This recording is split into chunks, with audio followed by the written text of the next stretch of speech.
Good day, people. My name is Mohit, and today I'll demonstrate how to make a Spry menu bar and a horizontal one.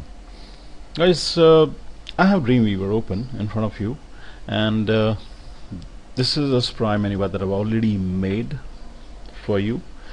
Let me just show you in the live view what it looks like right now. I'm going to hover over all the items, item 1, item 2, item 3, item 4. It's going to drop down, and you can see that it changes from a gray to a blue kind of a linear gradient. Okay, so what I'm gonna do is, since I've already made the menu bar, I'm gonna destroy the menu bar. I'm gonna make it from scratch. Okay, and we'll have a menu bar absolutely similar to what identical to what I have just made. So let's start. What I'm gonna do is I'm gonna go back to my root folder, get rid of the Spry assets folder, and also the menu bar HTML file, and all I'll leave in my root folder, the working folder, where I keep all the files required for my project, are the two gradients, the blue gradient and the gray gradient. Okay, so I'm going to construct a horizontal Spry menu bar, a Dreamweaver horizontal Spry menu bar, using just these two gradients. These two are linear gradients. Okay, so let's start. I'm going back to Dreamweaver, and I'm going to come off the live view. Since I've destroyed or taken off the required files, it looks all messy now, so I'm going to create one from scratch. So this is the Dreamweaver welcome screen. I'm going to hit create new. I'm going to go click on insert, go down to Spry, and select Spry menu bar. Dreamweaver wants me to save this document first. I'll save it under menu bar. That's a save. Dreamweaver wishes to know whether I want to make a horizontal or a vertical one, so I'll say horizontal. I'll say OK. I'll also give it a title. I can either put it here, or else I can go to modify page properties, and then I can enter the title here. I'll call it menu bar. Say OK. Let's take a live view of what Dreamweaver gives us. It gives us a very plain, simple, vanilla kind of a menu bar. Alright, and guys, these are the rules associated with this plain vanilla kind of a menu bar. I'm going to save the file first. Very important that as soon as you insert the Spry menu bar, you save the file. This is very important. So I'm going to hit save. The moment I do that, Dreamweaver tells me that it's going to copy certain dependent or supporting files, which is fine. There are a few JavaScript files, there are a few images, GIF images. There's also a CSS file. I want to say OK. Alright, guys. So let's count how many rules are there. I think there should be 17. 1, 2, 3, 4, 5, 6, 7, 8, 9, 10, 11, 12. 13, 14, 15, 16, 17, 18 in fact. So there are 18 rules. Becomes very difficult to understand which rule is meant for which part of the menu bar. What should we do to affect which area of the menu bar. Pretty difficult. If you really wish to read and understand the code, what you can do is you can go to this file, Spry menu bar horizontal CSS, and go through the comments. You'll get a better idea of which code affects what. Anyways, I'm going back to the source code, and I'm here to make life simpler for you. And I know for a fact, because I've worked on it many times, that this rule, which is UL menu bar horizontal A, is the key rule. Okay, guys, that needs to be tweaked first before any other rule. I'm not going to work with background colors, but I'm going to work with background images, linear gradients, and this rule should be the 10th from the top. Let me just count 1 2 3 4 5 6 7 8 9 10. Yes, double click on that. I'm gonna tweak this rule. I'm going down to the background section, and I'm gonna pick up my background image, the gray gradient. I'm gonna say OK. I'm gonna make it repeat. By default, Dreamweaver would have repeated anyways. I'm gonna say the background position center, Y along the Y and the x-axis. I want the image to be centered. The center portion should show true. I'm gonna say OK. Guys, notice what happens here.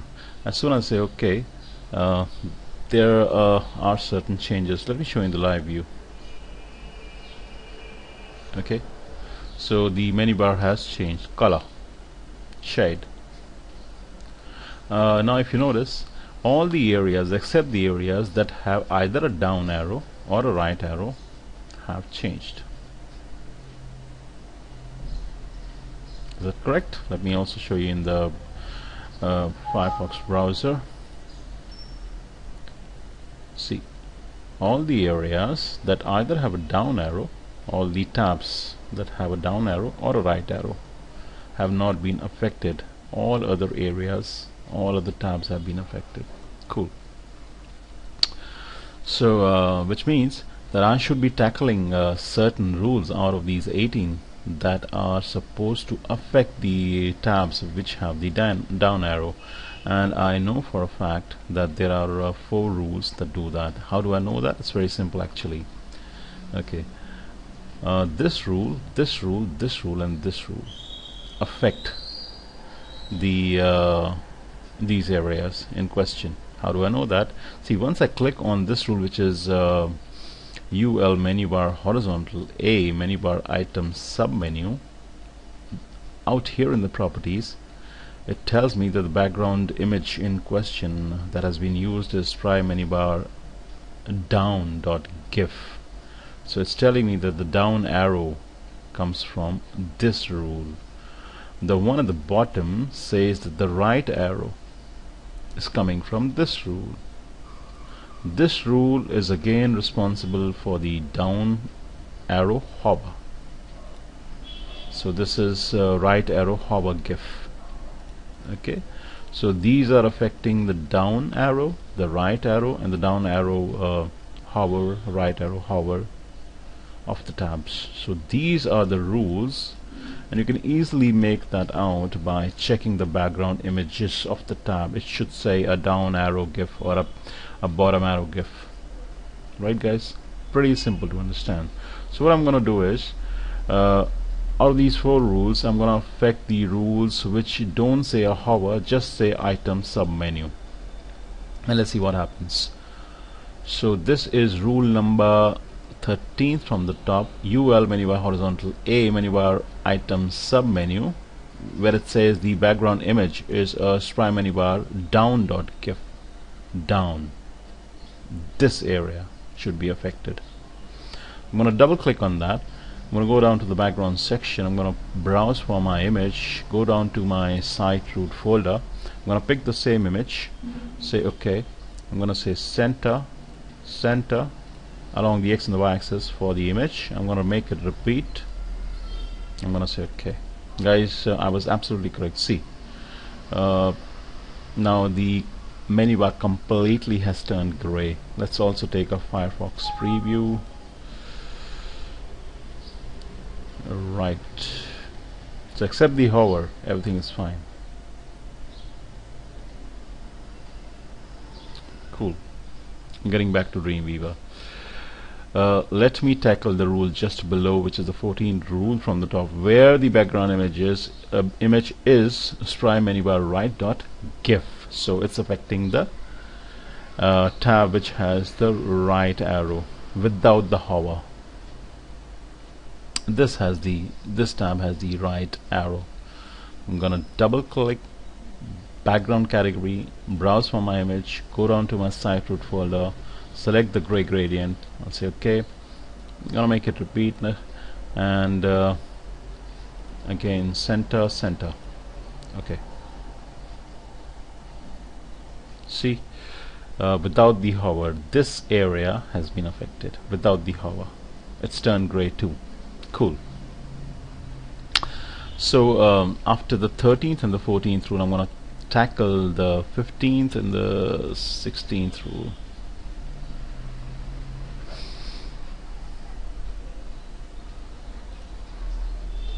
This was the 10th.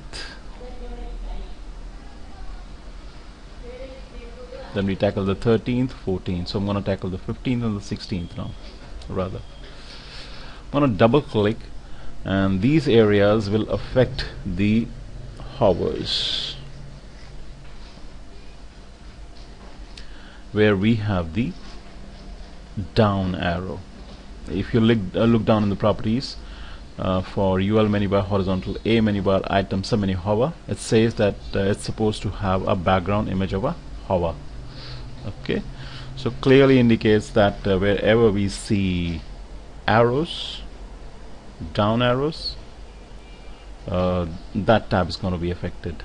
So I'm going to go down to the background category. I'm going to browse for the image, and this is the image that I want as the hover. Wherever I want a hover, I don't want the gray gradient, I want the blue gradient tab.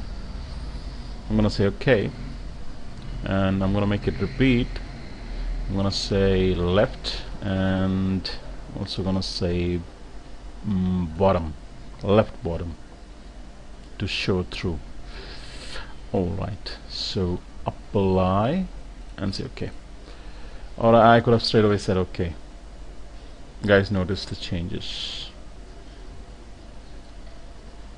So wherever we had the down arrow, that area has been affected. Cool. I'm going to go down to the rule just below that, which is the 16th rule from the top, where in the property inspector it says that we are using a Spry menu bar right hover.gif. So the tab which has the right arrow, this tab, right arrow with the hover, will get affected. Cool. So I'm going to double click. I'm going to go down to the background category once again, browse for the same image, this one, and this time I'm going to make it repeat again. I'm going to make sure that it's aligned to the left bottom corner. I'm going to say OK again. Let me take a live view. See, this tab which had the right arrow on the hover has been affected, which is fine. So our menu bar is taking shape very well. This is the preview in Mozilla Firefox. Looking cool, isn't it, guys? I think it's looking cool. But there are still some areas which have not been properly hovered, and I'm going to tell you how to do that. Now let me just stretch it a little bit this side. See, this rule is the biggest rule. If you were to read it, it's UL menu bar horizontal A dot menu bar item hover UL menu bar blah blah blah blah blah. It's the biggest rule of all these 18 rules. Pretty easy to identify, and it's the 12th rule from the top. It has hover written at so many places. Clearly indicates that this is going to affect the hover. So I'm going to double click on that, go down to the background category, go browse for the same image, which is a blue gradient. I'm going to say OK. I'm going to make it repeat, and I'm also going to say a left bottom and say OK. And yes, perfecto. So my menu bar is looking absolutely the way I wanted it to look. I'm going to take a preview in Firefox. Alright, cool. Exactly the way I wanted. So I've not used background colors, but I've used background images to make this menu bar. And using background colors is much easier. Okay, this was a more difficult method. Guys, look here down below. Okay, it has these item 1, item 2, item 3, item 4 entries, and the sub-menu entries, which are item 1, item 1.1, 1.2, 1.3, etc., etc. You can easily change them. How do you change them? Let's say, for example, I click on item 1, and go down to the text field and say home. Okay, and there is the link. Excuse me. There is the link for home, and I can easily say something like index.html. Alright. Similarly, I can change a sub item menu sub item entry as well. I can say anything out here, XYZ, and make it a link again. Okay, so xyz.html. I can add certain items. I can add items here as well. I can delete items. I can change the order, move the item up or down using these keys. So you can do a lot of alterations, modifications from the properties panel down below here. Okay guys, so I hope you like this tutorial and you would implement it onto your website. If you need any help, feel free to write to me. Feel free to go to my website, which is Adobe CS5.in, and I have a live chat there. I have a Meebo live chat. I also have a Skype call me button. You can hit the button. You can give me a call if I'm available, and if my talent permits, I might be able to help you. So guys, I'll see you next time with yet another tutorial on Adobe CS5. It could be Flash, Dreamweaver, ActionScript 3.0, or even Fireworks. Bye bye.